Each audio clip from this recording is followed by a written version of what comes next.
consists of the medial nasal prominence and maxillary prominence come together.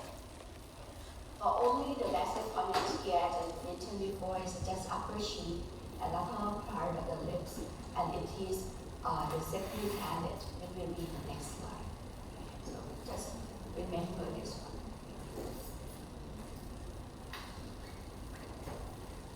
From the top view or the bottom up here, you see that in the maxilla segment, one of your friends asked me, it will extend to the back, called primary palate. Okay, here. This is the intermaxillary segment of the medial nasal process. And then it's extended in the back. In the meantime, the maxillary process of prominence of the first branchial arch, it merge together in the midline. Okay, it become we call this part is palatal shelf of the maxillary prominence. And once it merge together, this is the area that's called incisive canal here. Just yesterday I asked you, the day before I asked you. And then it fused together from the front to the back. So this has become the primary palate. And the area of the palatal shelf here, they will call secondary palate. Okay, but right at the middle we call palatine laughing. So this is during the 7 week into 10 weeks. So this is the timing of the face development. This is picturized all the parts that develop together. And this area we call nasolacrimal groove because it's fusion between the maxillary prominence and lateral nasal process is surrounding here. So there may be some defect around here, making the eyes to be slanted outward. So this is the defect of the fusion here.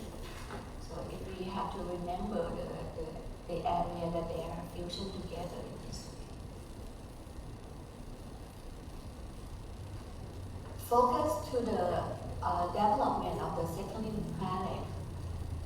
Just remember, it will come together in the middle if the tongue lower down itself.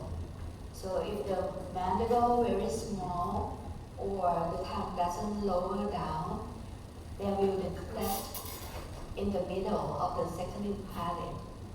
So this is the way that, because initially the palatal shell will position vertically and then it will fold up to middle and then fuse together, while the tongue is lowering down itself. So this way, and then it fuse together. So this is the development of the secondary palate.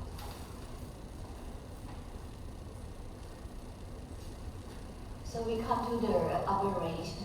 If there is the failure or the fusion of this area, it will become the congenital defect.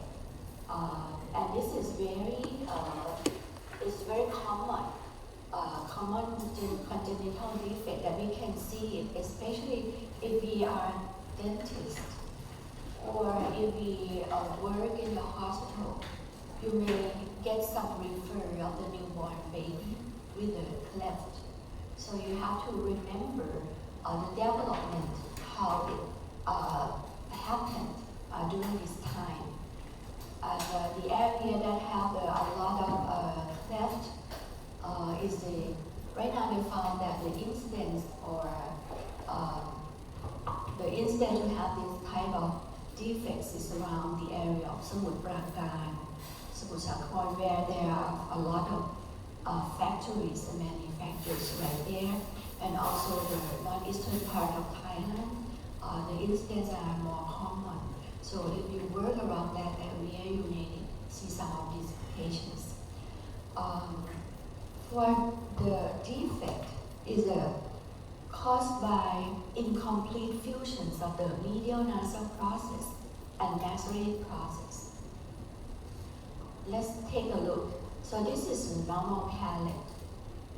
If the medial nasal process and the maxillar process doesn't fuse together, they do not fuse together, it will be cleft at the lip area. So this is very, you can find it just for the soft tissue area and the lip. So we call just cleft lip. So if you have cleft lip, you do not have the cleft palate. This depends on the defect. So cleft lip can be found. And if it is two-sided, it will be bilateral cleft lip. So this is failure of the soft tissue, the medial nasal process and maxillary prominence. But if the defects involve to the back, to the alveolar bone here, it can cause the cleft palate. The cleft palate can be from the front of the nose here to the area of the premaxilla, and then go through the back of the palate. So this is called unilateral cleft lip and cleft palate. If there are two sides, it will be bilateral cleft lip and cleft palate. And it will be through full cleft palate, go through to the back into the soft palate too. Okay, this is the cleft. So if the patients have a cleft, there will be the difficulty since they are born for the feeding, the speech, for the speech and then the ear. You will be difficulties when you are talking, and also when you have some other ear infections around here. So around once the baby born with a cleft, either cleft lip or cleft palate, it will be cause so much worries to the parents. And the causes of the defects can be either genital factor, genetic factors, or environmental factors. There are a lot of things. So I will not touch over here because actually this course is just normal growth.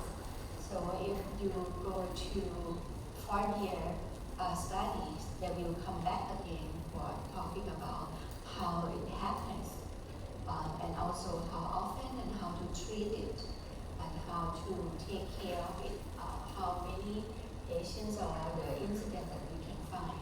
So they go in more in details. But this course just to say how it happens. Okay. So this is picturized more to close up for the cleft lip. So if the cleft lip goes through the nose, we call complete cleft lip. But it cannot, if it's not, it is okay, just cleft lip. Okay, so to complete it, you have to go the cleft to the nostril. And it can be unilateral or bilateral.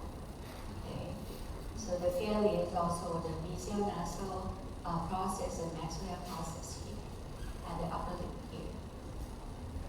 It can be with or without alveolar involvement. Okay.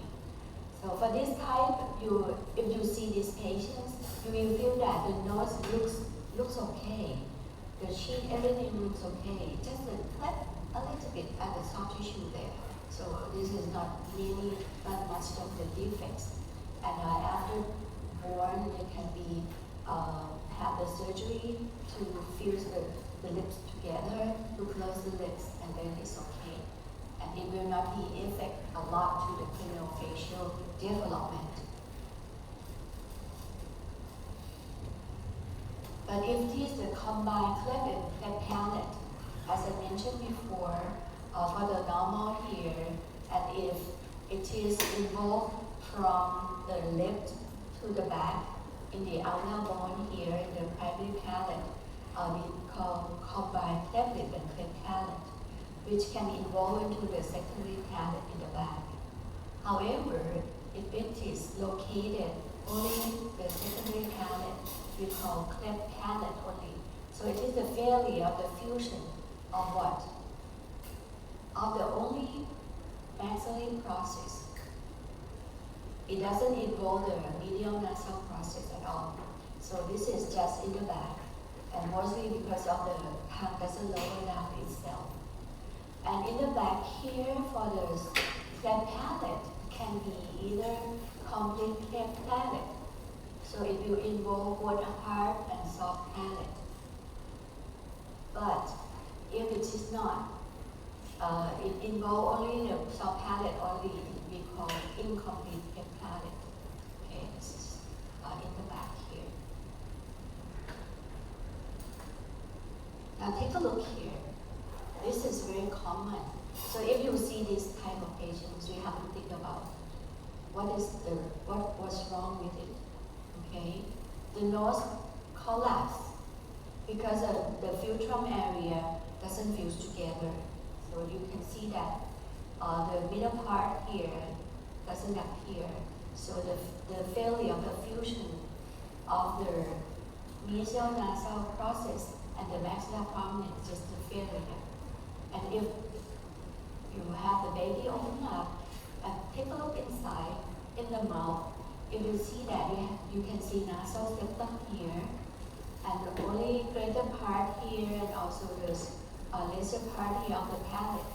So this is cleft lip and cleft palate, and go through the back into the secondary palate also. So this is the combined cleft lip and cleft palate to the back. This is very common. If you have seen this one, you have to know that how it's caused. And there are some other type of cleft that is very rare. The first one we call submucous cleft palate. The submucous cleft palate is less obvious from the in the form of cleft palate. It's about 0.2% of the population. When you have the patients open up, maybe you can't see anything. You cannot see anything. But if you ask the patient to say, then the soft tissue will vibrate. You can see that inside the hard palate doesn't fuse together. You will see two branches here. So this is only the intact membrane of the groove of the mouth, but deficiency of the horizontal plate of the palatal bone. Okay, so it's under development of the bone around here. And sometimes you can see the bifid uvula or lymphi. Uvula can be, normally uvula will be one side, but if there are two beating, so we call bifid uvula. So this is one type of the submucous leg. Okay, so in the back, and the median, the uvula doesn't fuse in the back. Okay, and the other type is okay. Sometimes you can see two branches of the uvula, but the palate is okay. So this is just the cleft of the soft tissue. But the cleft inside involving bone but not the soft tissue we call submucous cleft palate.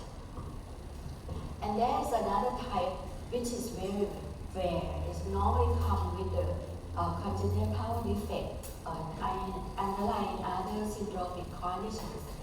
This is just right at the philtrum. So this is not normal at all, because this area is a medial nasal process. This is naturally process. They fuse together in this area, but this is only the cleft of the mesial nasal process, right side and left side, that it doesn't fuse together right here. So this is a rare type of cleft that we call medial cleft.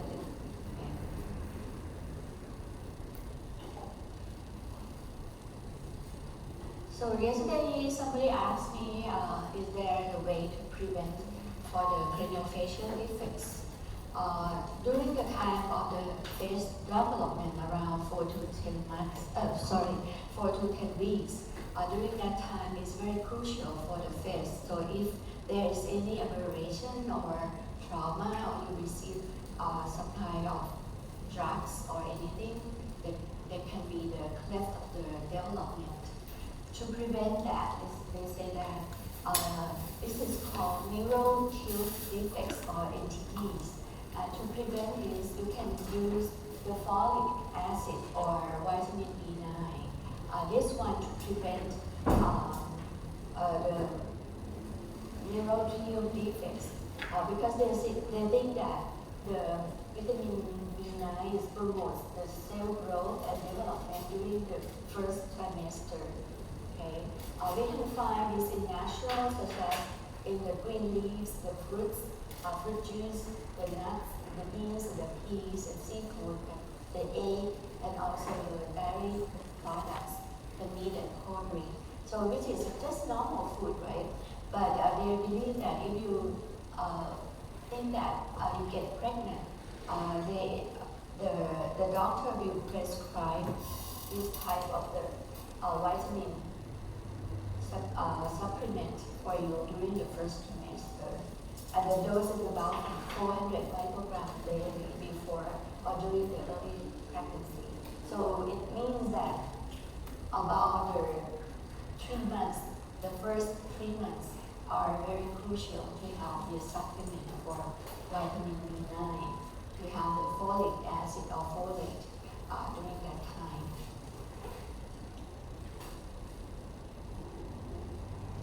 So that's the recap of the prenatal development.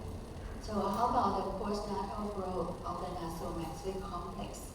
As I mentioned, that there are a lot of bones around here, the maxilla, the zygoma, the palatine bone, and the other type here. Okay, so we call nasomaxillary complex. The type and process of the growth will be intramembranous ossification. So no lay down of the cartilage at all. So only intramembranous ossification. And the area that is active is the apposition growth at the suture of the tuberosity. Right here in the back, nearby the last molars. During this time, this is tuberosity, and there is the suture here, and this is the active part in the back.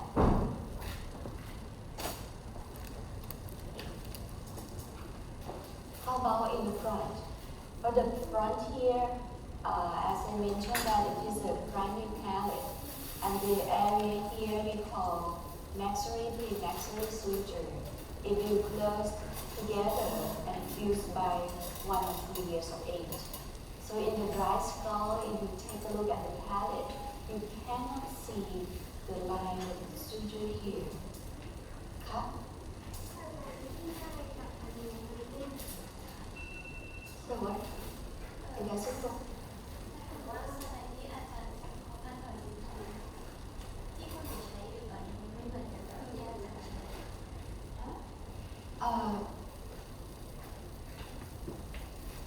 เดี๋ยวนะคะไม่ถึงว่าที่ในนั้นแล้วหรอป่าไหนนะ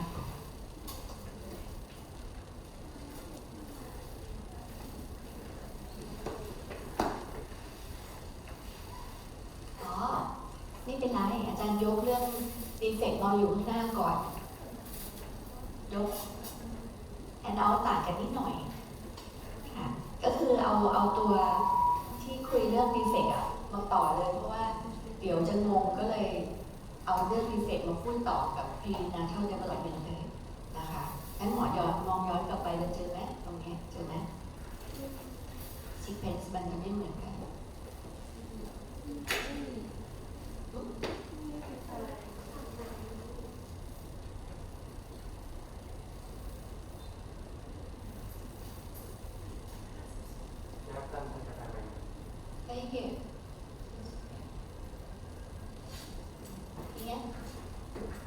บอกเพื่อนซิว่าอะไร51ครับสไลด์number 51หน้า51 52 Okay. The sequence, sorry, the one that I gave to you, it was the part of operation. I put it in the back, in the last part. But I feel that maybe you will be understand more if I talk about the prenatal growth and talk about the defect right after. Okay, and right now we come to the postnatal growth of the maxilla. Okay, it's still there.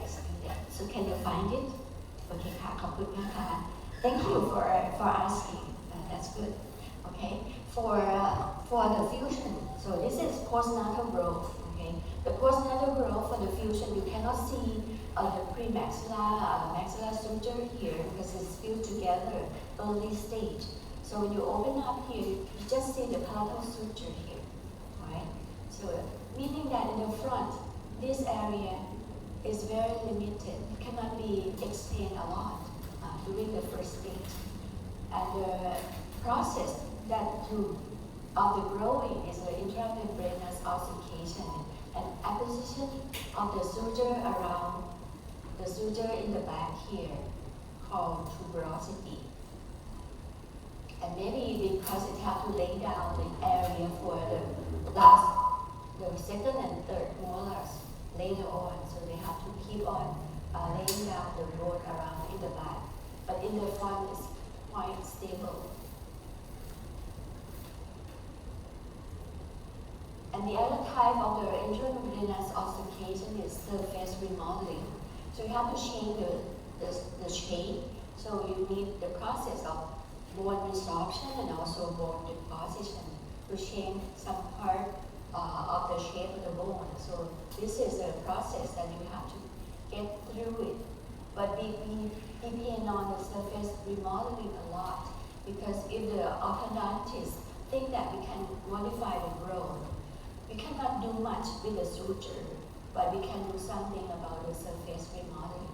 If we put some force to the bone around here, maybe we can change the size of the growth of the bone of the mid-face. With the functional matrix theories by Melvin Moss, he believed that the soft tissue is much growth for the growth of the bone. So soft tissue carry out by physical force due to the enlargement of the soft tissue, and this will bring the bone growth afterwards, after the enlargement of the soft tissue. So this is the complex of the mid-face. There are a lot of structure here in the back, not just the maxillar, and there are a lot of superficial sutures. Okay, so I told you that the maxilla grows by the sutures and remodeling. So the suture we see in the palatal suture, that's only one suture. Actually, there are a lot of sutures, such as frontal maxillary suture, frontal zygomatic suture, zygomatic-maxillary suture, zygomatic-temporal, and pterygopalatine sutures in the back. Okay? If we can attack all these sutures, meaning that we can do some of the growth modification. And the area that is very active is the suture around the tuberosity here, or pterygo-maxillary suture around here. That is active and take part of the growth of the maxilla, to grow forward and downward. So it grows in the back. And this is picturized the suture around the maxilla area. If we have to do the modification, we have to apply the force to get through all these sutures, to move all the maxilla to go downward and forward.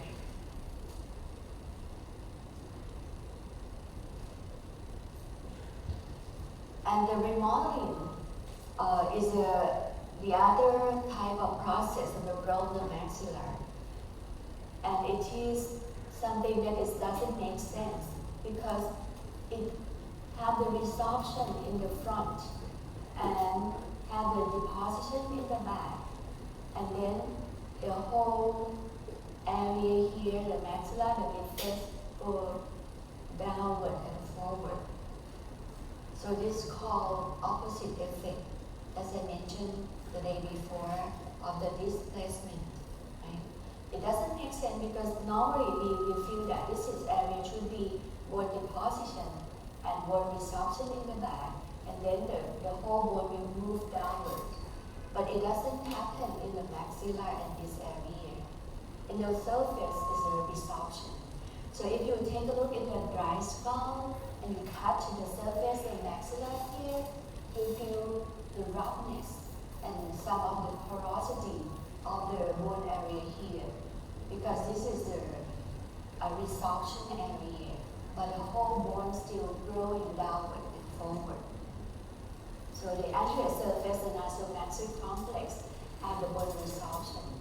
Okay, so this is the suture and the laying down and remodeling here will help the total area go downward and forward. So we talk about the opposite effect already. Is this the anterior surface or maxilla? How about the additive effect?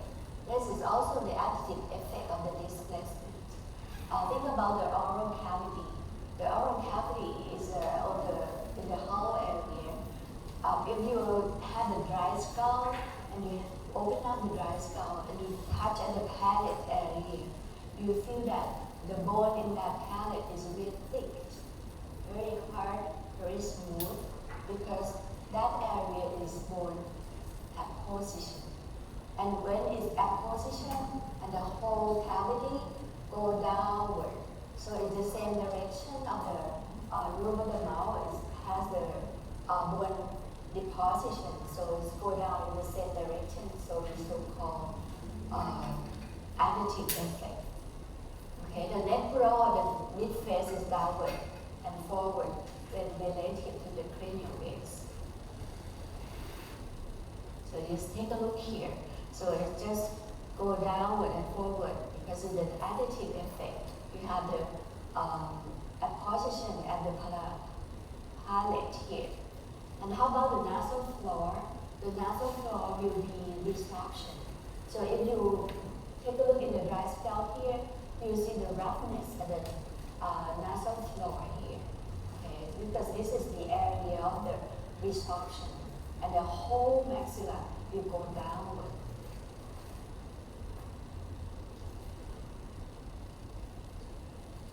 So if you take a look in the sacrogram here, so this is the palate here, and this all the teeth, and when the teeth erupt, and the whole thing just go down here, and there's deposition here and resorption here.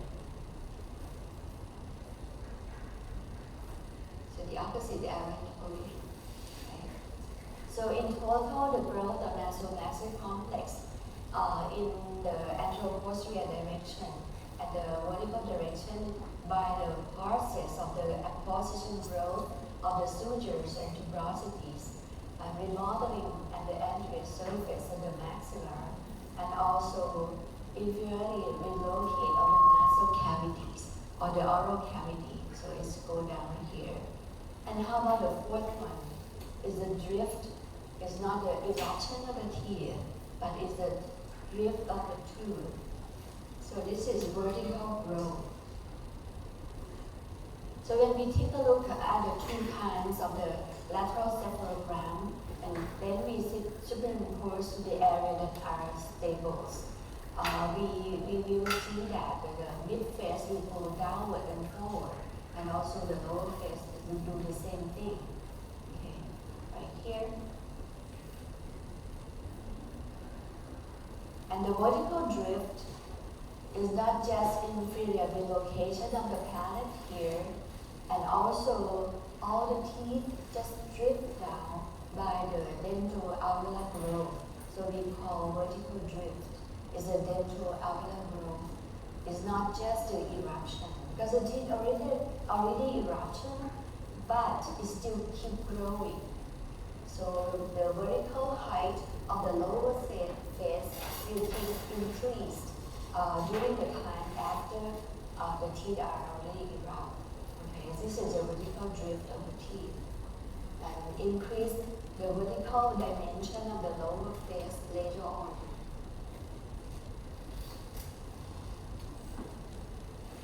How about the growth of the maxilla in the transverse dimension or the width? For the implant study, you see his name, Dr. Briot. He's a famous dentist who studied about the growth. And during the time that he studied in 1976, he used the implant with the metallic implant, and then he shot it, what it's called. there's an advance and he just made a chart. Put the metal things into the bone of the palate. And it happened in the children. So just think about that time in 1976. It's kind of very, right now we can say unethical research, because you want to see the normal growth and you want to know how it grows. And then you put the metallic to the normal patients and then x-ray them, and then to know that how the maxilla grows. And then he also studied in the mandible also. So his study is very classic study and very famous.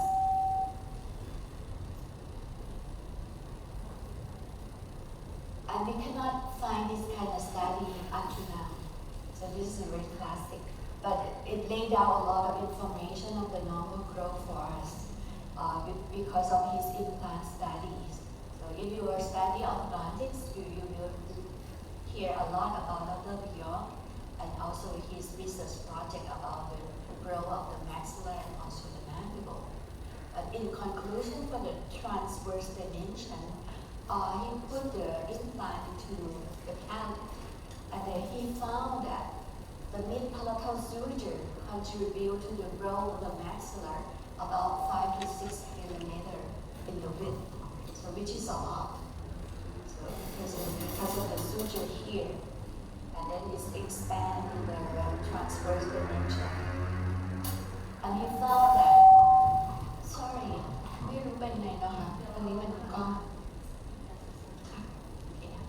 And for the timing of the growth, he found that the high gain and the mid-palatal suture are synchronized, meaning that the high gain will be the spurt during the teenagers, and the expansion of the palate here about at the same time, about at the year of 10 to 15 years old, around this time.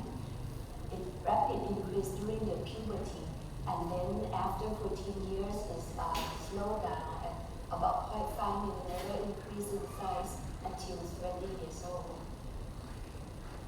แต่โทษนะคะบางทีมันหอนนะคะแต่ไม่รู้ว่าต้องปรับตรงไหน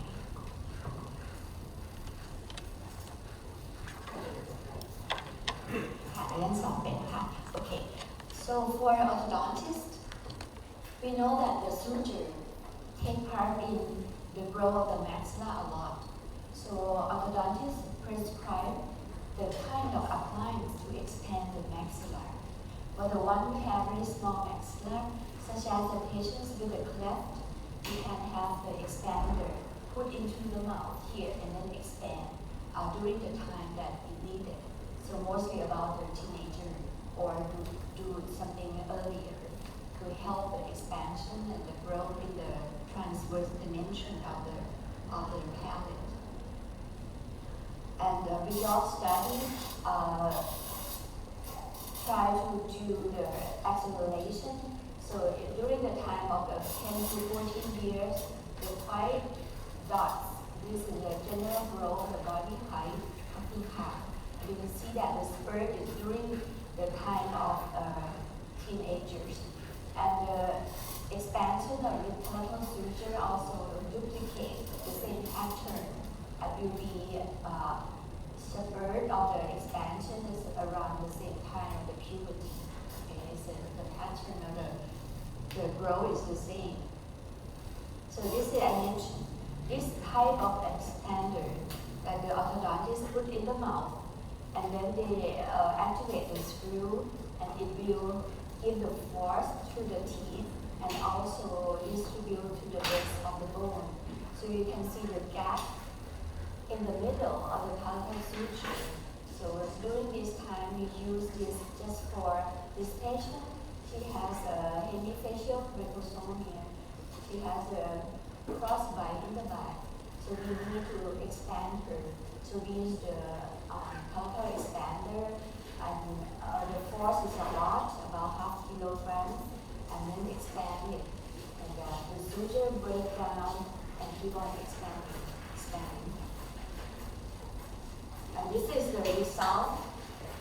same patients that we keep on the expansion in the back, and then later on you just do the orthodontic braces, and then you just finish up the case with the maxillar deficiency in the transverse technique.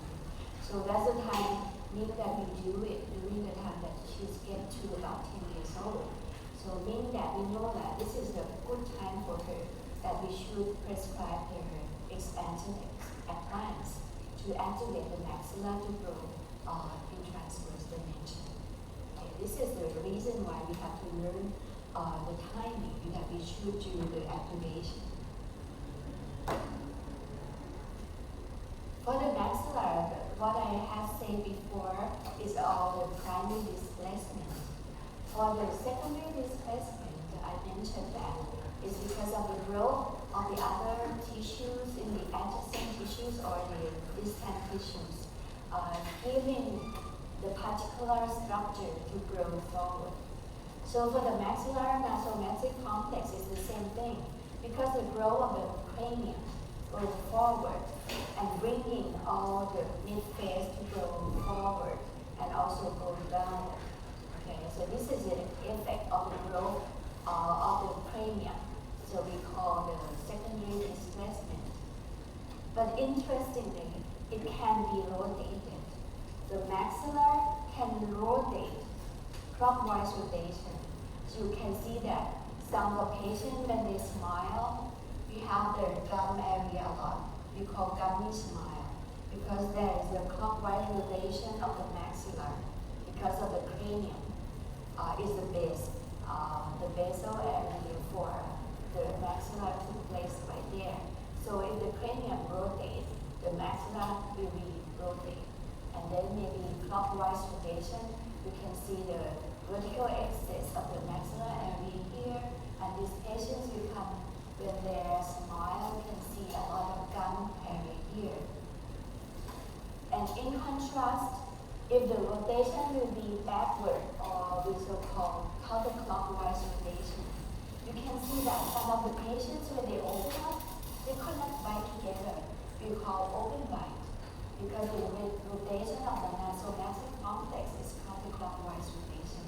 So all of these will be very difficult to treat, and maybe we have to do the surgery if we have to correct this type of development later on when they get to the adult. Okay. So some of the aesthetic plastic surgery will do some of the Lefort one to make the cut of the maxilla and then impact them up to lessen the area of the gum. But this is because of the normal growth of the patient that they have a rotation of the maxilla because of the cranium. So this is very difficult situation if you have to encounter this kind of patients. How about here? Can you see that in nature, the mid-face can be different. This type of the dogs, this is the Alsatian dogs, and this is the blue dogs. So the cranium is different, and the mid-face is different, and is underlying of a lot of disease and also structures, such as the obstructive sleep apnea. Have you heard about that? Have you know that the dog can snore? My dog snores. Your dog snore? What kind of your dog? Pom-pom. Yeah, pom-pom. Nabi. Okay. The type, if the cranium is very small, and then the mid-face will be set back, and this type of the respiration of this type of dog, they can snore a lot, and also they can have the obstructive sleep apnea, meaning that they stop breathing sometime in the back during the night. Yeah. There's a lot of incidents in this type of dog. In contrast to the Alsatian dog, they do not snore much and do not have the sleep apnea. So it's the coming underlying of the craniofacial complex. And you have to know that the base of the skull impact the position of the maxilla and also the mandible. The same thing in the human. So So the stable area, the day before I mentioned the stable area of the cranial base. Now the stable area of the maxilla, we can also take a look, is right after zygomatic process here, and also maxillary zygomatic temporal sulci here. So when we have two X-rays, we can use this area to superimpose and to take a look at the growth of the maxilla. So this is the stable area. And during the time for the Bolton brush study at the center at Case Western Reserve, they have comparisons of the several grams of the normal child from 1 year to 18 years. And then they use that severogram and average for each year, and then superimpose at the cranial base. And they found that the growth of the maxilla goes downward and forward, similarly to the mandible grow downward and forward. So this is not just the picture that we draw it,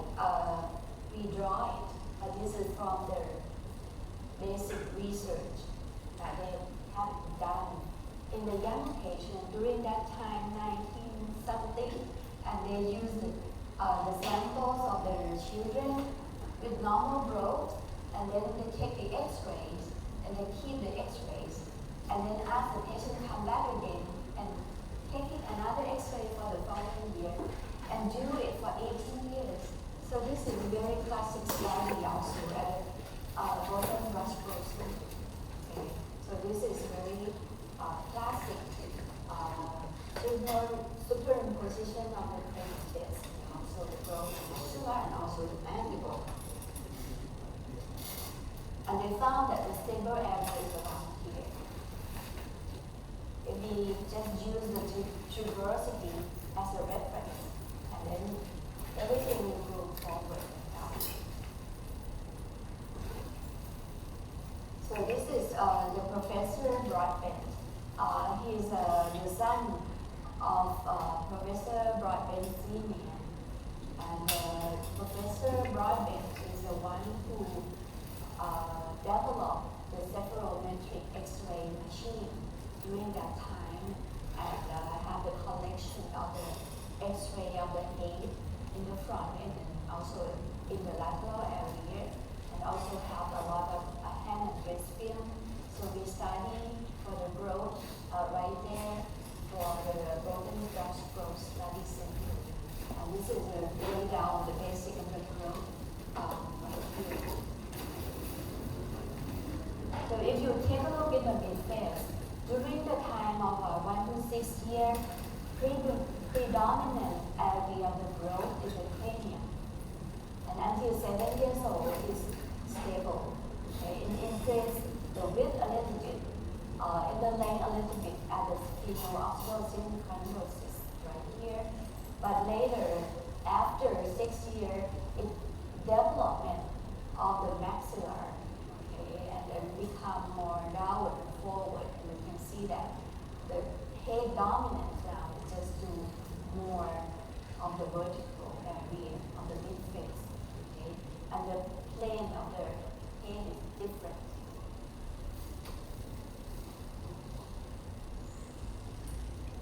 So we get to the point here, okay, just for the review. So may I ask you, so what kind of the cleft here? King วันนี้มาค่ะเก่งดีมากชิงเก่งไปฉีดปัสสาวะอ๋อฉีดปัสสาวะเก่งโดนเลยอ่ะไม่คือแล้วเขาบอกว่าเขาไปฉีดทุกเช้าเขาฉีดปัสสาวะเวลาเนี่ยเนาะเอาเก่งมาใส่นะโอเคชิงนี่คนไหนคะโอเคมัดหมี่มัดหมี่อันนี้เป็นอะไรคะwhat is title you get cleft what? Cleft lip. The cleft lip. Is there a cleft palate? You think? Yeah, there's no cleft palate. Because if you take a look at the face here, the nose, everything looks good, right? So it's just a soft tissue And how it happened? How it happened? How does it happen? In confusion of what? Right here.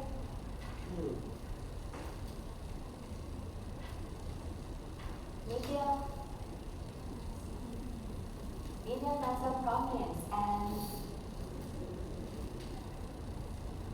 lateral nasal prominence is the nose. So what is it?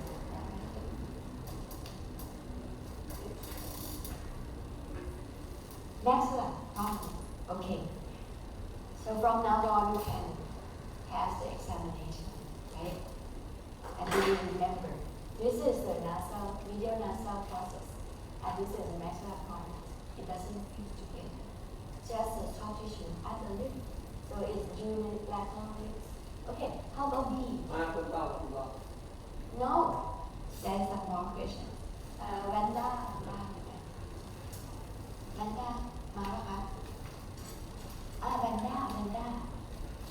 I see you just take a rest and lay back here. So I know that you learned a lot right there. So what is it? What is it for her?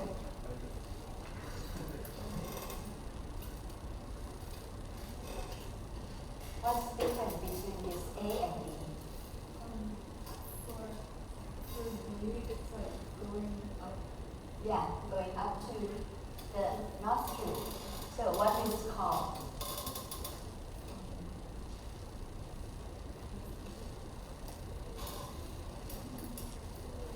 What kind of cleft did the baby have?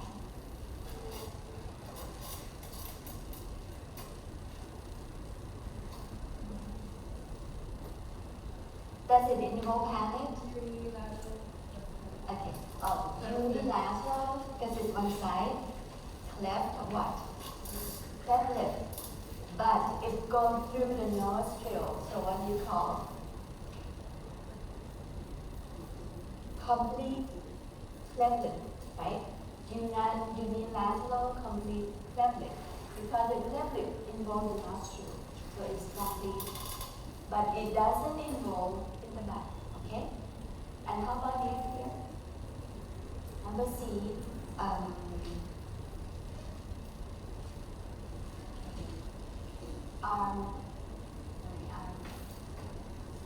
Doesn't count? Okay.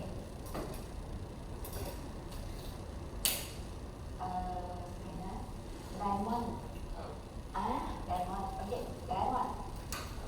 Number C. What is it? น่าจะเป็น bilateral incomplete นะครับ To the nostril. อ๋อนั่น complete ครับ Yes. complete Bilateral complete of cleft what? เกิดอะไรครับ Mm. เพิ่มลิฟต์ครับ Cleft lip. Yeah. Okay. เข้าใจแล้วเนาะ เข้าใจแล้ว Okay, now about this one. Okay. This one I will ask anyone who want to answer this question. ผมอาร์ตครับ Okay. So ผมคือใครคะ ผมคือแกร ส น ดายุครับ Grand. วันเลือก Okay, so then okay. อ่ะ So อายุใครไม่ใช่นะผมว่าครับเพราะว่ามันขึ้นถึงมอสชัวร์ ครับ เราจะเรียกว่าคอมพีครับ complete เขาจะสองด้านที่เราเป็นไปแล้วฉันก็เลยเรียกว่าคอมพีไปแล้วเรา of what? Cleft what? แบบเล็บครับเขาเป็นเล็บ พาเลทครับลิฟแอนพาเลท Yeah. Let me take a look. It's different. เพื่อนเหรอครับ Hold here. บางโคตรเลย พาเลทเลยมันก็ไม่ได้มีติ่งตรงกลางใช่ มันก็เลยเป็นพาเลท So เท่าไหร่เหรอครับ it's called combine. That's Combine. the same pattern. อ๋อ ลิฟแอนเลทพาเลทเป็นลิฟไง Okay, we have bilateral, you're correct. Okay, as go through the nose, which is correct. It's clearly, yes, and go through inside. So it's the same pattern, so it's combined. So bilateral, complete combined, bilateral, clearly and pattern. Okay? But normally they won't say complete because sometimes it doesn't. One side is completed, the other side doesn't complete. So they normally say CTCL, complete capillary tectonic, okay, for the abbreviation. Okay, just a look here. Now you get the point, right? Okay, now. ได้ Okay, how about this one? Okay, anyone who wants to answer this question, I mentioned that orthodontists can modify the growth of the patients if they have the mid-phase deficiency. The mid-phase deficiency can see in the patients with we call class 3 malocclusion or class 3 scaling, that we have the lower jaw bigger than the upper jaw. Okay? And the dentist or orthodontist will prescribe this type of appliance called face mask. Okay? The face mask you pull, so that it asks how does the face mask help the maxillary growth? How does the face mask help the maxillary growth? ผมครับผมอะ Cooper? Okay. ผมจำได้ตอนนั้นได้ใช้อาจารย์บอกแล้วจะอาร์ตกว่าครับ Okay, just English so Okay, your friends it's can gonna make like the force orthopedic force to put your jaw outward and downward. downward. Yes, Yes. to make your jaw more prominent ครับ Yeah. And how does it happen? ก็ orthopedic force ครับ Orthopedic force.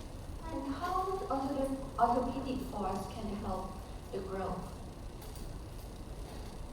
Think about the process, intramembranous application through the growth, remodeling, endocardial growth, anything? Or just think about that. You just do not think about just pull it. That's all. It's more than that. It's not just pull it. What kind of theory that you believe that you can pull them and then they grow? your teeth หรือว่า your teeth เพราะมัน restructure your teeth ได้ Restructure your teeth. This is orthopedic. Orthopedic force meaning that you have to give a lot of force and pull the whole bone forward. So it's not just the movement of the teeth, the whole structure. But we do it. We orthodontists do it for the class 3. Okay? And how we pull it.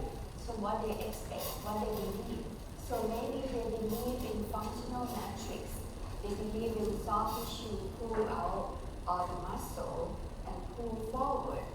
And they'll help the motivation of the growth by the theory. Right? ถ้าทำแล้วจอลายจะคมไหมครับอาจารย์ And ถ้า how ทำแล้วจอลายจะคมไหมครับ jawline. Oh, okay, that's interesting.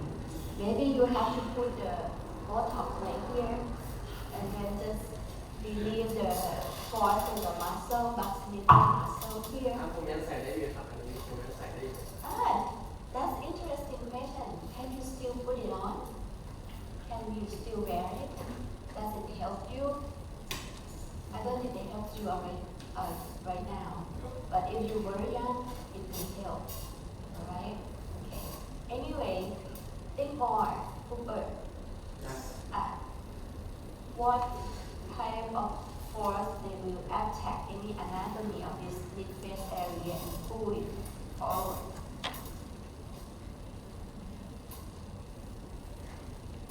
ต้องมี I have to pick for you. ขอตอบ ถ้าผมคิดอยู่นะอาจารย์ผมกำลังคิดอยู่นะ ขอขโมยตอบ Matcha. Matcha. ขอขโมยตอบ ช่วยกัน ช่วยว่าช่วย โอเคตอบ ถือว่ามี force ที่ดึงฟันออกมานะครับก็ต้องมี opposite of reactionary force ที่ดันหน้าออกมา ใช่ So the opposite force is right at the forehead, right? and the bottom And the chin. Oh, you're correct. Yeah, that's true. And they use the elastics. Okay. Anyway, when we do that, they do not just put the force on the teeth because they target the bone, target the structure, the skeleton. วันนี้ซิลเจอร์ใช่ไหมครับซิลเจอร์ Yes, suture. Okay, so if you want to pull the maxilla forward, we hope that we can go downward and forward, right?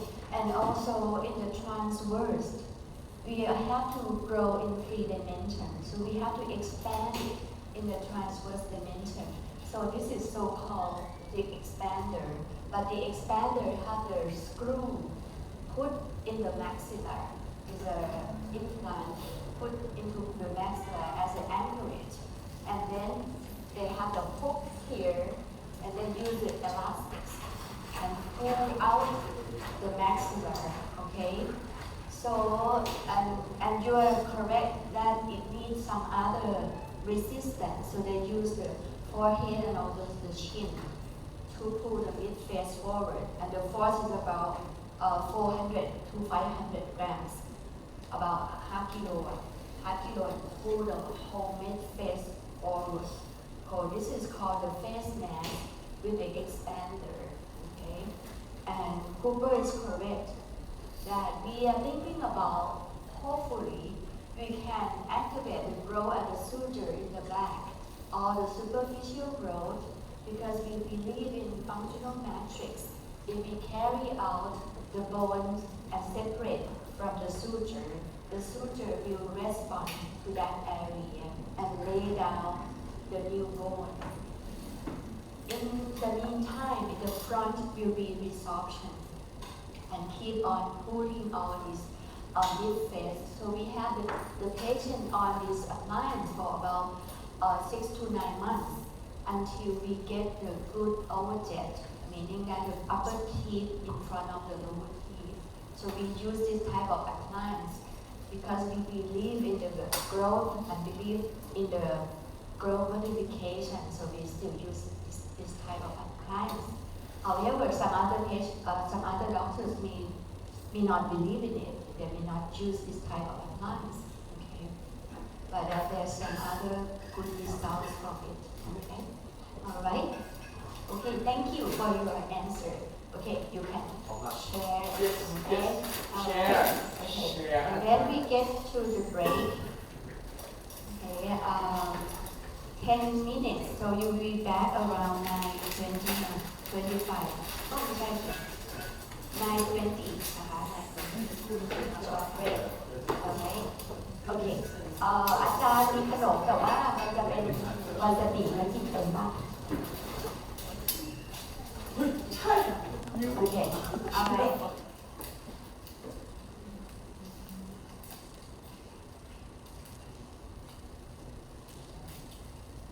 So your friends asked a lot of good questions about the development of the maxilla.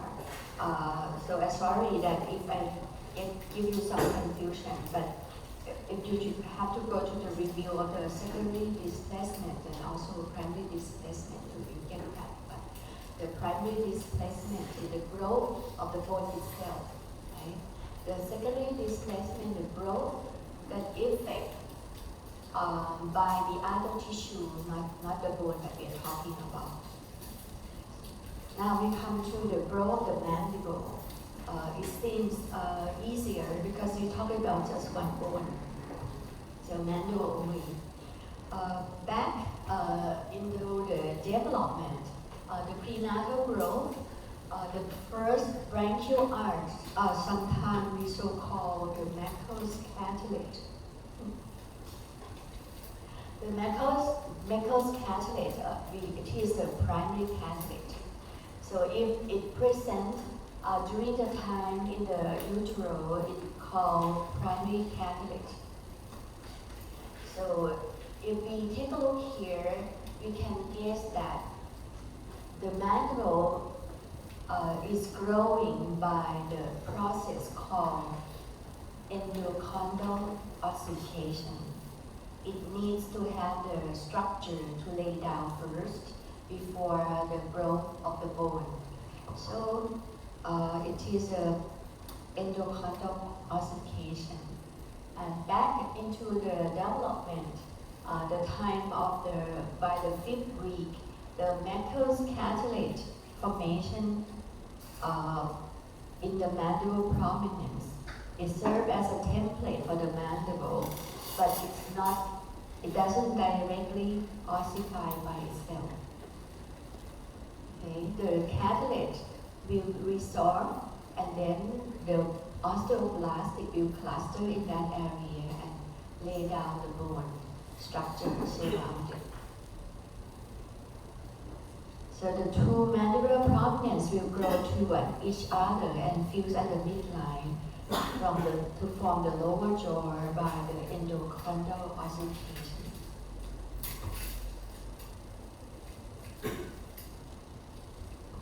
However, it's not just one process. It's also another process called intramembranous ossification too.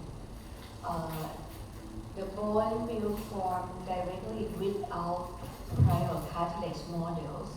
By the sixth week, the mesenchymal cells surrounding the Meckel's cartilage will differentiate into the osteoblast and lay down the bone matrix and initiate the formation of the mandible.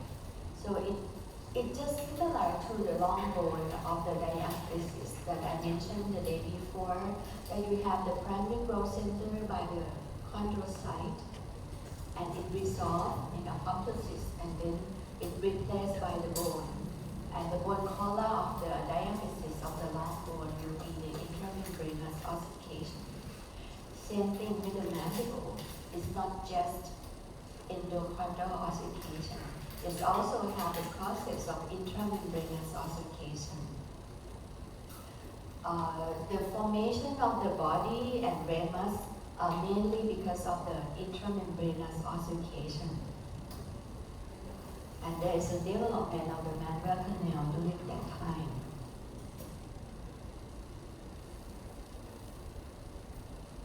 For the other part, it is interesting is the mandibular condyle.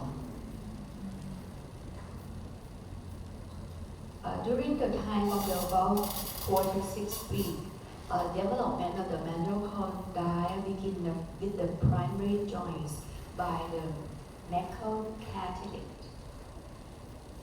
By the 7th week, mesenchymal cartilage, mesenchymal condensation around the Meckel's cartilage will begin. So it's not the Meckel's cartilage itself, but the cells around it begin to lay down and are clustering. By the 8 to 12 weeks, the accumulation of the mesenchymal cells adjacent to primary joints and forming the secondary joint at the area of the TMJ. So meaning that the joint at the TMJ with the cartilage right there is the secondary cartilage. It's not the primary cartilage. Why we have to differentiate between the two? Because we believe that if the primary joints, it should be by the genetic control. But for the secondary joint or the secondary cartilage will be at the condyle head is the joint, the cartilage that can be influenced by the other environment, not just the genetics. And this is what we believe that we can do some of the growth modification with the secondary joints. And the condyle, it will develop by the endochondral ossification, while the bone formed by the intramembranous ossification at the condyle neck. So that the area that the top, the condyle head is the endochondral ossification, but the neck of it will be intramembranous ossification. And then later on, by the 12 to 13 week, it will be the formation of the joint cavity and also the disc formation during that time. If you take a look at the thin joints of the newborn, you will see that the crinoid fossa is the crinoid fossa right here is very flat. Okay? And very flat, meaning that the lower jaw can move forward a lot because this is very flat. And later on, the glenoid fossa will develop to be the inclination here. and will be looks like the adult by the 1 year. So the glenoid fossa will develop after birth, right here. So the postnatal development of the mandible keep on with the endochondral ossification at the teeth joint, so-called the secondary cartilage. This cartilage has the ability to adapt to the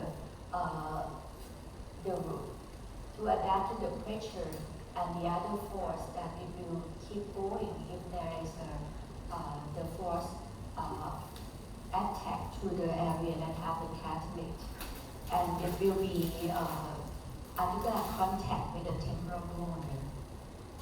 And the other part of the mandible will grow by the intramembranous ossification, by the apposition and remodeling.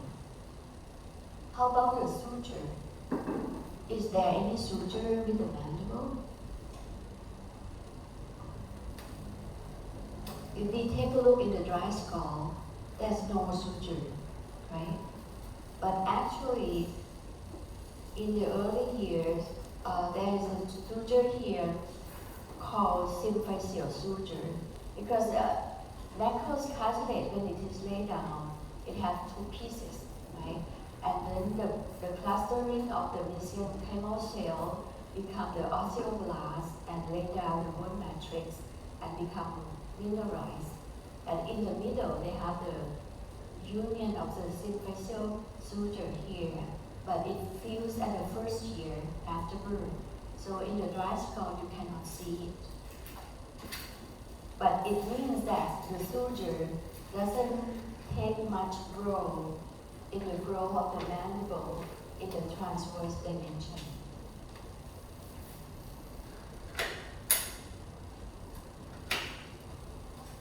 So this diagram picturizes the concept of the condyle growth. If you pull down the lower jaw forward, the condyle here will be adapted to the temporal bone here. So it will keep growing by the endochondral ossification around here, and then result in the enlargement of the lower jaw. So this is one part of the growth of the mandible, is the temporal articular temporomandibular joint right here to grow forward. However, there is also other intramembranous ossification by remodeling, such as the area called posterior surface of the ramus, the body of the mandible or corpus, some part of the condyle, as I mentioned, is the condyle neck, the coronoid process and the chin, to go outward and backward for the mandible. So this is picturized the remodeling process. It happened all over the whole body of the mandible. So it's not just at the articular point that grow the mandible, but also the remodeling process of the whole body of the mandible. Some parts is the bone deposition, some parts are the bone resorption.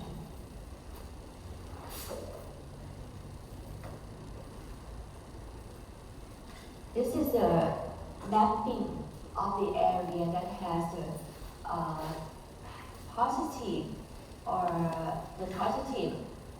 signals here depicts the area that have the bone deposition, and the negative signal here depicts the area that has bone resorption. So this is not just drawing, but it's come by the research. They take the whole mandible and cut into the section and take a look in the microscope and then look at the surface of the mandible, and they found that the area they have the resorption along is the coronoid process, the anterior border of the ramus here, and then the positive chart is in the back, so it grows backward here, and this area is resorption.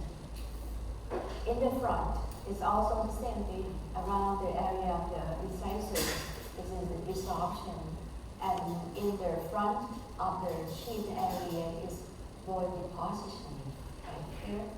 Okay.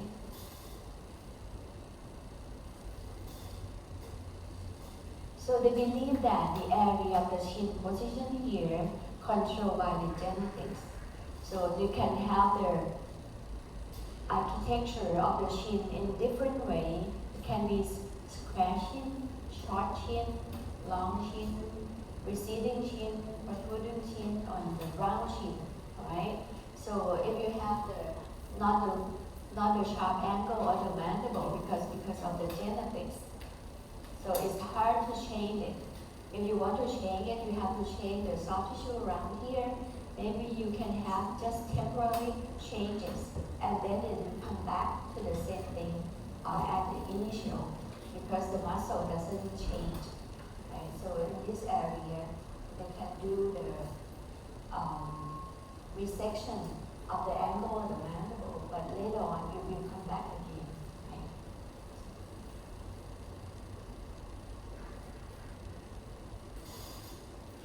So the diagram depicts the remodeling process that anterior border of the ramus will resorb, and in the back the posterior ramus will be depositioned. So the whole mandible grow by the condylar growth upward and backward, and also the mandible grow backward and backward, right? But it causes the whole location to be downward and forward, because the mandible is not a free body. It's connected to the base of the skull. So if it goes backward and upward, the net relocation will be downward and forward. So if you just take a look in the mandible itself, you can see that it grows in the back way. But if you take a look in the overall growth, when relative to the cranial base, you have to say that the whole mandible move or relocate downward and forward, similar to the maxilla to go downward and forward.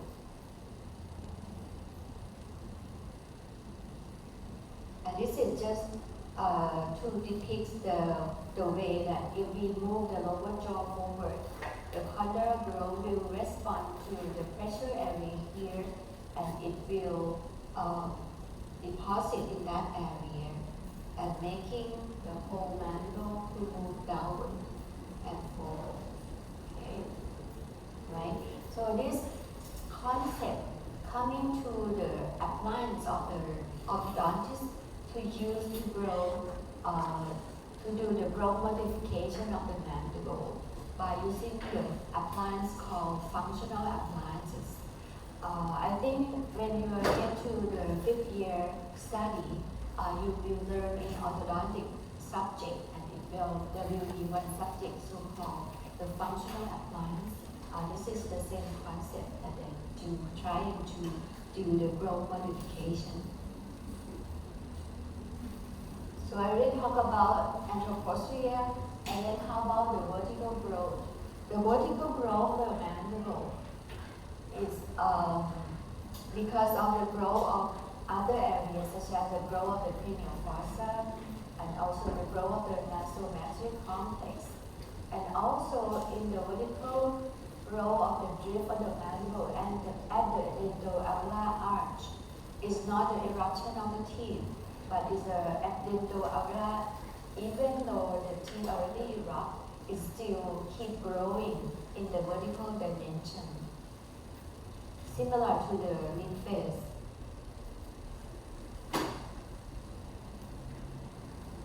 When they have to grow that way, the area that has to adjust between the anteroposterior and vertical dimension is the gonial angle.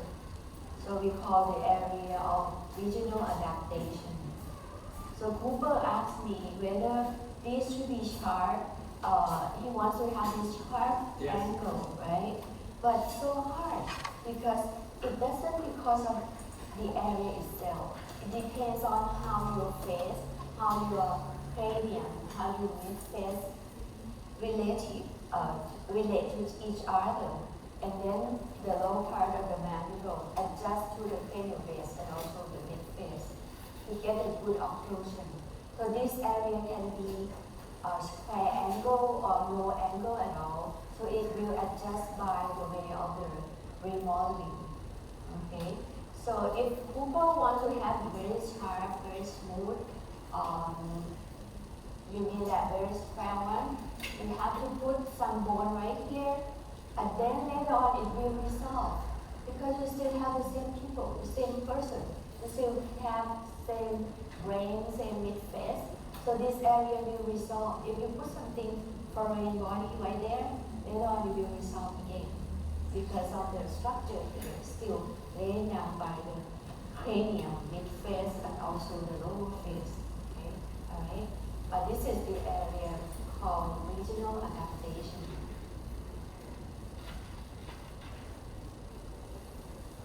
But the area that is stable is the area that the nerve innervate. So you can see that this is the lingular area where the inferior mandibular nerve insert right here. So even though the mandible change its shape and size, it dissolves the surface, anterior surface, and deposition in the back, but the area that the nerve innervate is still the same. So they use this area as a superimposition to compare between the growth and the mandible. Okay, so this is stable area.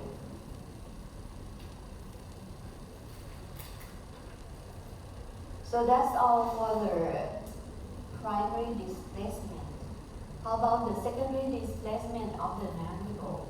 Okay, the secondary displacement, same thing. It will be impact by the growth of the cranium and also impact by the growth of maxilla, and then it will go the movement or relocation of the mandible to go forward and downward.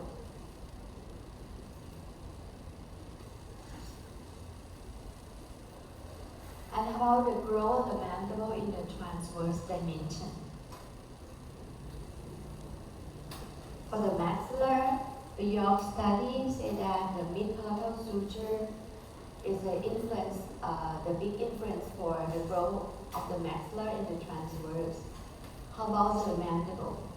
There's no suture as I mentioned, right? By the first year, the symphysial suture just unite. Right here is to already unite. So if you have to have the enlargement in the transverse or the width to grow in the transverse dimension, there's no place for the suture right here. So how does it grow? It grows backward by the process of remodeling. They will remodeling, resorption of this area, and then lay down the bone in the back. Okay, so the transverse chain restrict to the posterior growth mechanism, which follow what's so-called the V principle. Okay, because it's resolved in some area and deposition in the back area and grow in this way. So we call the V principle. So the transverse, the dimension in the front stay quite stable. The intercanal width here stay quite stable. It may change because of remodeling a little bit, but not much. But the big change is in the back, the area where the molars erupts. Is similar to the tuberosity of the nasal-maxillary complex of the midface. But the lower face is the anterior surface of the ramus that we saw, and the posterior surface is deposition, and then it goes back this way, and then enlarge in the V shape. There is one of appliance called lingual arch. This lingual arch, we put it to keep the space for the eruption of the permanent teeth if that person, if the child lost the baby teeth prematurely. Okay, we call this is lingual holding arch. And some of the periodontists ask me whether this lingual holding arch restrict growth of the mandible in transverse dimension. So I have to answer that. Maybe it's not, because the growth happens in the back, in the last molar area, and we go in the V shape right here. So if we put this advanced temporarily, during that time, the molar may be just restricted. But after we remove the lymphophotic arch, the first molar will upright a little bit again, and then just keep going that way. So the advance of the orthodontist put it on in the mouth doesn't inhibit the growth of the mandible in the transverse dimension because it happened in the back. Okay. So later, for the first molar, the crown tip lingering. Once the second molar erupt, the crown, the first molar will buckling, uprighting a little bit, okay, to get into alignment.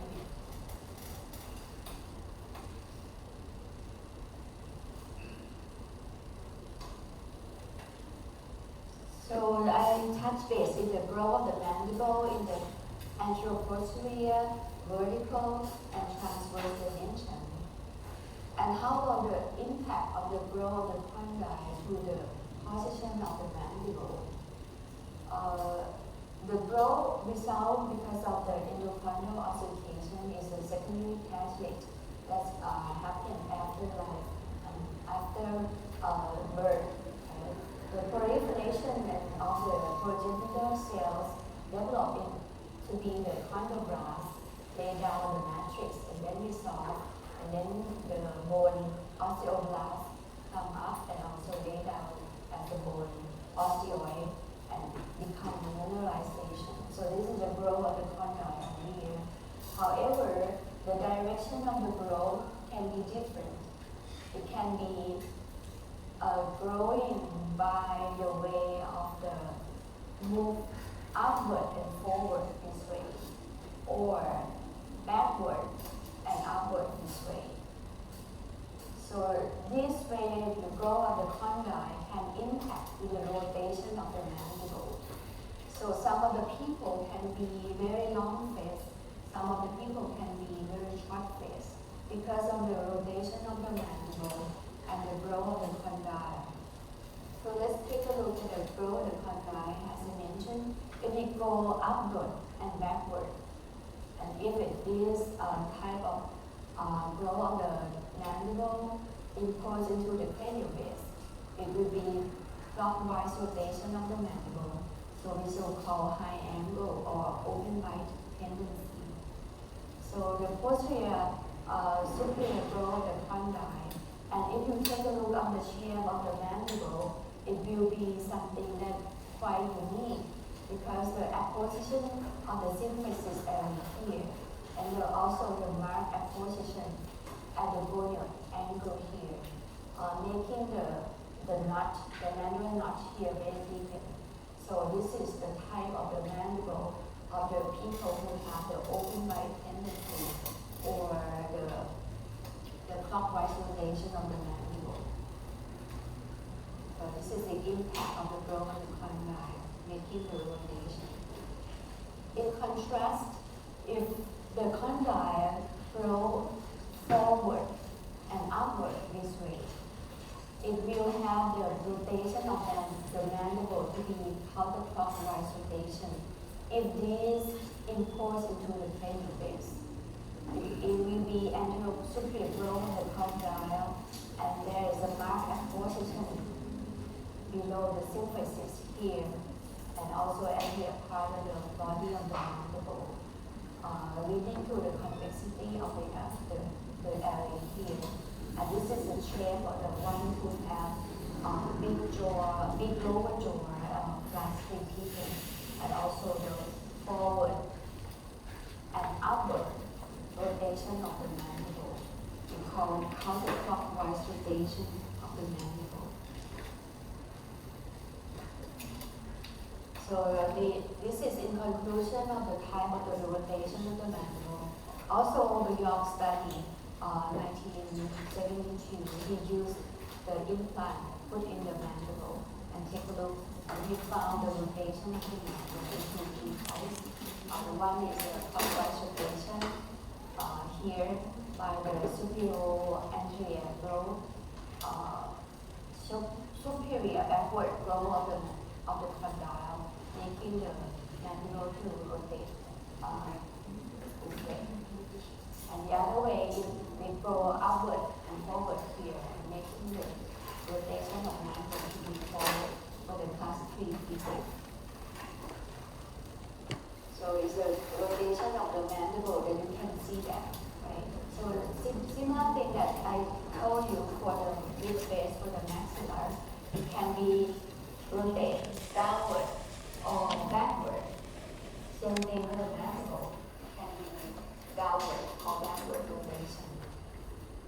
It depends on the structure of the cell. The stable area of the mandible that we use for the superimposition to see how the lower jaw grows. There is the structure right here at the symphysis, the anterior border of the chin, and also the internal architecture of the symphysis right here. We will use this as the superimposed area, and also the inferior ulnar canal here.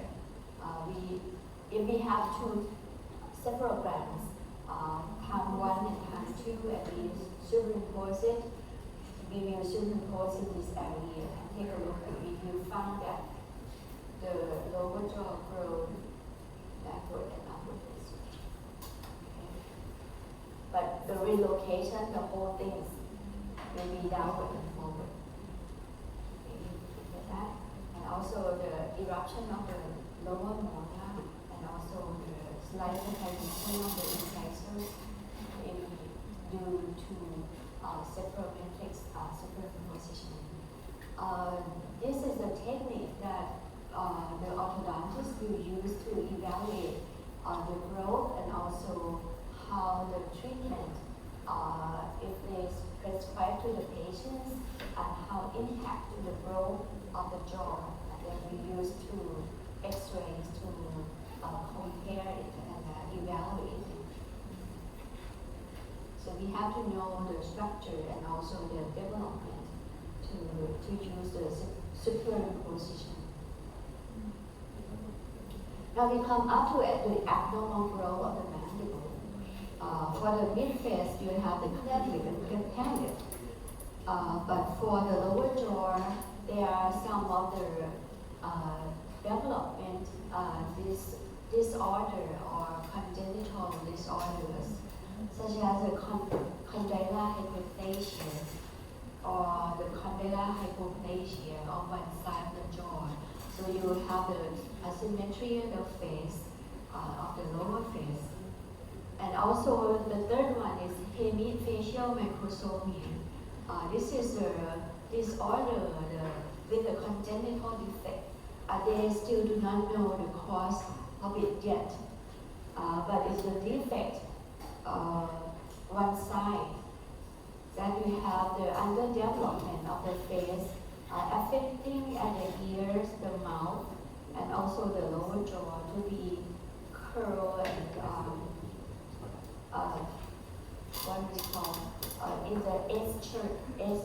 in the C-shaped curve of the face right here, and the underdeveloped right area here, and the midface and the lower jaw here.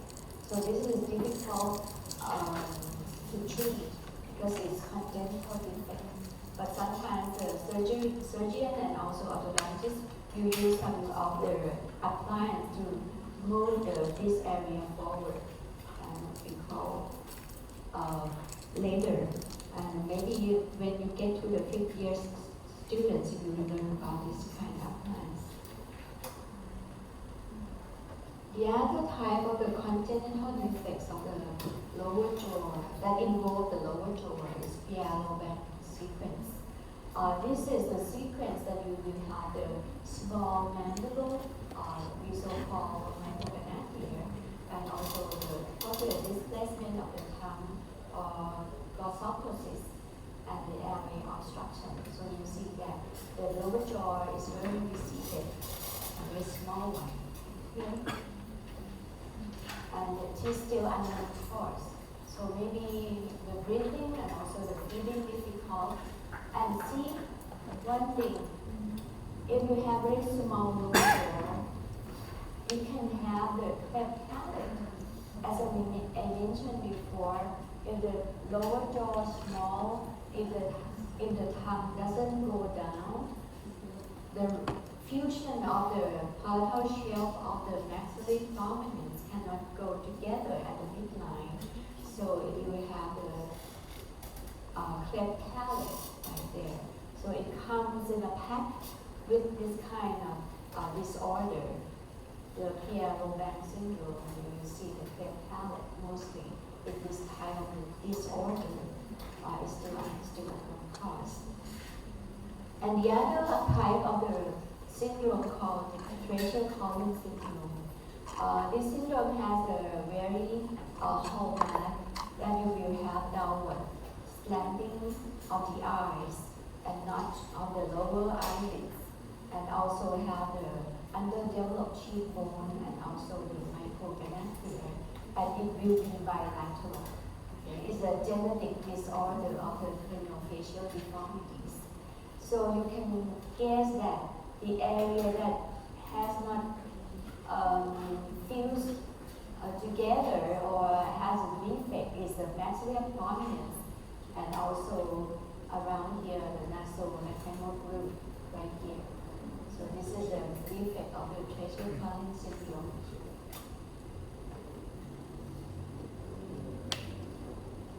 I used to have these patients when I was in the United States to treat orthodontics for the Treacher-Collins syndrome.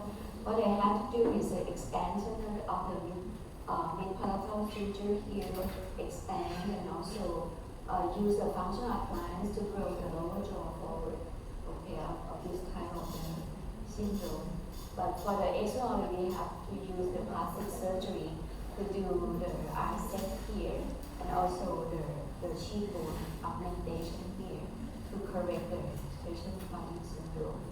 So there is a team of the craniofacial team between the plastic surgeon, oral surgeon, orthodontist, and also pedodontist to take care of this kind of syndrome of the patients when they were young. And other abnormality, this is the acquired condition, not the congenital condition, such as the ankylosis of the team J, and also the juvenile idiopathic arthritis, and causing the fusion of the condyle to the glenoid fossa. And once there is the fusion right there will be asymmetry, growth of the mandible, and sometimes you cannot open widely for this type of patients. We have to do the surgery to separate the fusion between the two organs here. The trauma can also create fusions of the TMJ during the critical period of the growth, and also this type you see asymmetric growth in the mandible. So this is the acquired condition of the TMJ. So we come to the last part. So the mandible, in conclusion, in the process of the growth is endochondral ossification and also the intramembranous ossification. But the sutural growth of the mandible doesn't affect much for the growth, but mostly depends on the remodeling process of the surface of the body and the other area of the mandible. Okay. For the timing, you come up, you can see that for the skull here, for the small the young patients right here, predominantly you see the growth of the skull here. The mid face is small, the lower jaw is also small. And during the childhood, predominantly we grow of the mid face, and then later during the teenagers become the lower face area, and then become the adult size of the skull. So the mid face will be 1/3, lower face 1/3, and also the cranium is 1/3.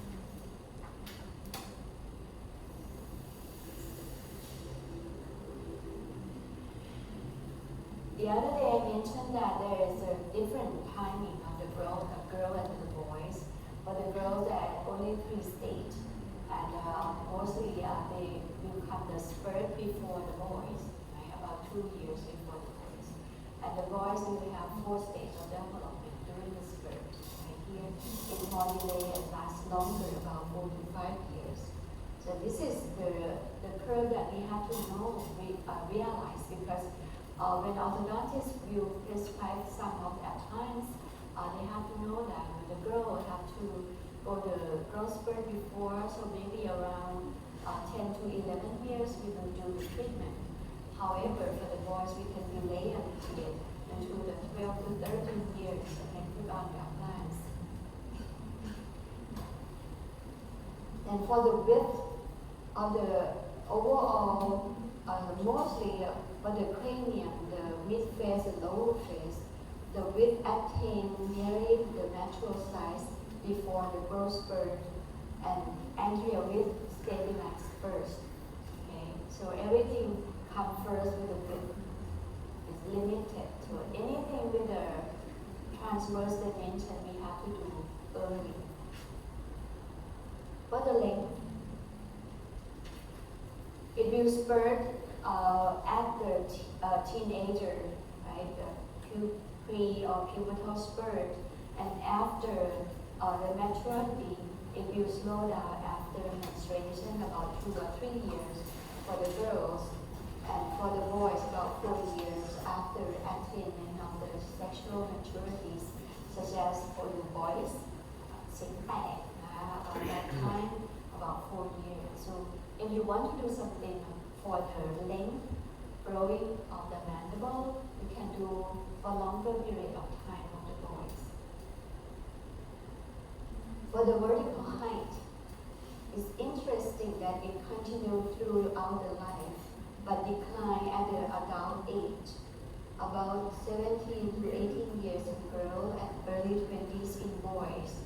So meaning that even the teeth already erupt, there's still the drift of the dental-areolar area of the mid-face or the nasomaxillary complex, and also the mandible to grow in the vertical until late in life into the adulthood.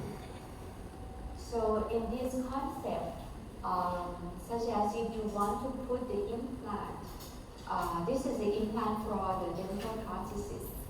ไม่ทราบเคยได้ยินคำว่ารากเทียมไหมคะรากเทียมที่ใส่แทนฟันนะคะ So if you want to put the implant into the mouth, we recommend that you have to wait until the vertical height slow down. So maybe if you want to have the implant, you can do it around 18 or more during the time that the children get to the adolescent and at the time of university level, and then you put on the implants. Sometimes it's very difficult for the patients, such as the one who have trauma of the front teeth, and they have to extract or pull out the front teeth, and there's no teeth right here, and they really want to put on some of the prosthesis. We just have to ask them to put on the prosthesis that is removable, put in and out, or put some other type that attach it to the other teeth.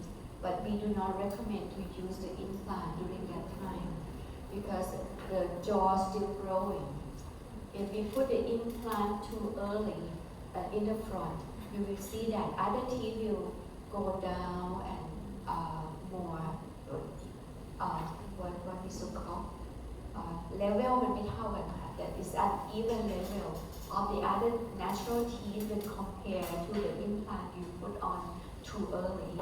That implant will be up above while the other teeth will go down. So it's not nice to have the implant when you are still young. So we recommend to put on the implants during the time that the height go to the time being that is decline of the growth. And this is the Scanman curve that I mentioned the day before. When we superimpose the pattern of the growth of maxilla and the mandible into the Scanman curve, they found that the maxilla had a pattern similar to to the neural growth, meaning that if you reach the maximum size in the early years, around 6 to 8 years, it's about here, and then it will slow down until about 10 years or more right here. So the pattern of the growth of maxilla match to the growth of the neuron. In contrast to the mandible, they found that the growth of the mandible had an acceleration during the spurt, similar to the sigmoid curve of the general growth. So they know that if we want to do the moderation of the growth of the mandible, we rather do it in the pre-pubertal spurt around 10 to 13 years around here. So the timing to target to the maxilla and the mandible is different. Such as this patient, he has class 3, he had class 3 skeleton, and the underbite, which is lower anterior teeth, cover the upper anterior, we call crossbite. And this patient has to on the face mask, similarly to the appliance that I mentioned to you. There is a pull out rubber bands here attached to the expander inside the mouth, and then pull the midface out. So we have to do the treatment the time that he was very young, around 6 to 8 years old right here, to target to the movement or the growth of the maxilla or the midface right here. So we rather do it earlier. Okay. Right here, about that. So we do it in the class 3 skeleton. So if you take a look at you in the clinic, when you graduate and you found the patient with a skeleton class 3, you rather refer to the orthodontist early in the year around 6 to 8 years or 9 years old. Okay. This is depicts his mouth. It has the underbite, the lower jaw in front of the upper jaw, which is the crossbite in the front. So we use the face mask, the appliance that you see in the last slide, and pull out the maxilla forward to get the positive overjet. And then we will wait a little bit for his growth and also get to the full permanent dentition, and he will come more grow of the midface during that time. So we use this type of appliance when he is very young. And this type of appliance is not effective if the patient's already grown up. Okay, it's just hard to pull out the midface by this kind of appliance. In contrast to the other type we call functional appliance, this appliance is a mouthpiece that we put into the mouth of the patients. It's removable, and it will do it to motivate the growth of the lower jaw. And also we use it for the girl around 9 to 10 years before she was getting to the growth spurt, and to motivate the growth of the lower jaw to come forward. So how the timing we will prescribe to motivate the growth of the lower jaw will be later on into the pre-pubertal spurt. For the boy, we can delay a little bit into 11 to 12 years old for the spurt of this case.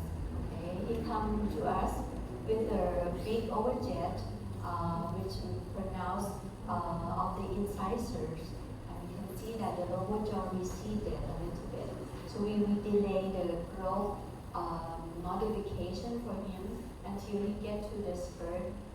During this time, he was a little bit choppy, and then once we prescribed the appliance, he had the appliance in the mouth and pull out the lower jaw forward, and you can see that the overjet reduced to be nearly normal after he put on his mouthpiece into the mouth and pull out his lower jaw forward. And then we wait a while until he gets to the permanent dentition. So that's the way that the orthodontists treat the patients. So we have to know the different timing of the growth of maxilla and also the mandible. Okay? So changing of the face, the growing face, during that time when we are young, nasomaxillary complex, you will see that protrusive cheekbone, infantile local fat, while the mandible is still small in size, retrusion, and also the chin doesn't develop, still incomplete on the development during the time. So the face is very rounded. And then later, the child retrusive mandible position will disappear. During the time when they were young, it looks like precocious growth of the anterior cranial fossa and carrying out the nasomaxillary complex. And later, the mandible will catch up during the time of the growth spurt during the teenagers, and then will come more forward in the lower part. So it is difficult to predict the early childhood possibility of the growth and what type of occlusion, because during the time that in the childhood, they have tendency to look like the class 2 skeleton, which is the predominant bigger of the midface. The lower jaw is very small, but once the child gets into the teenager, the lower jaw will spurt and grow more.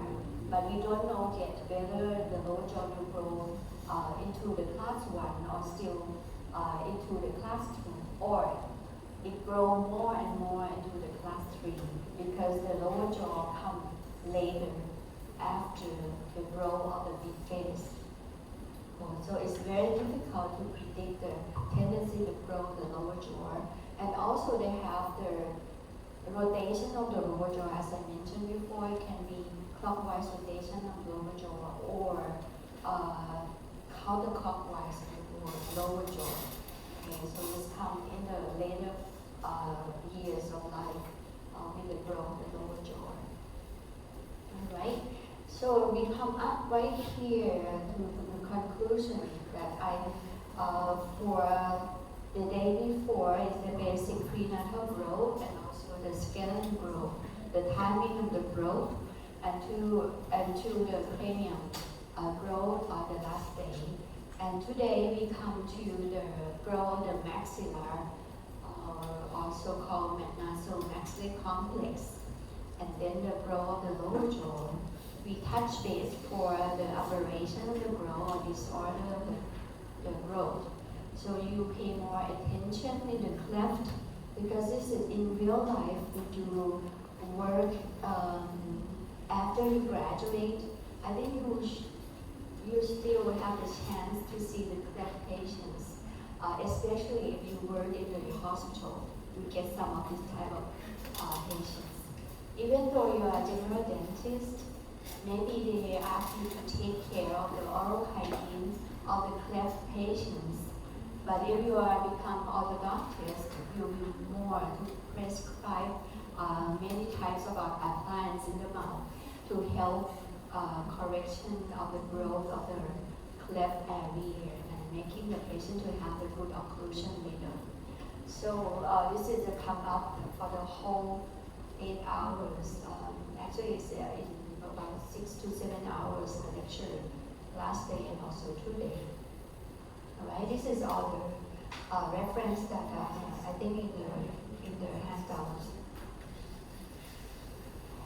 Okay, is there any questions about that? Right. Okay, now you want to have a break, or you can just go to the session that your friends will present some of the conclusion of the growth. จะพักไหมคะหรือว่าเอาต่อเลย ตามได้ตาม ใครนะมี ไดมอนด์เนี่ยครับเรียกผม ไดมอนด์ใช่ไหม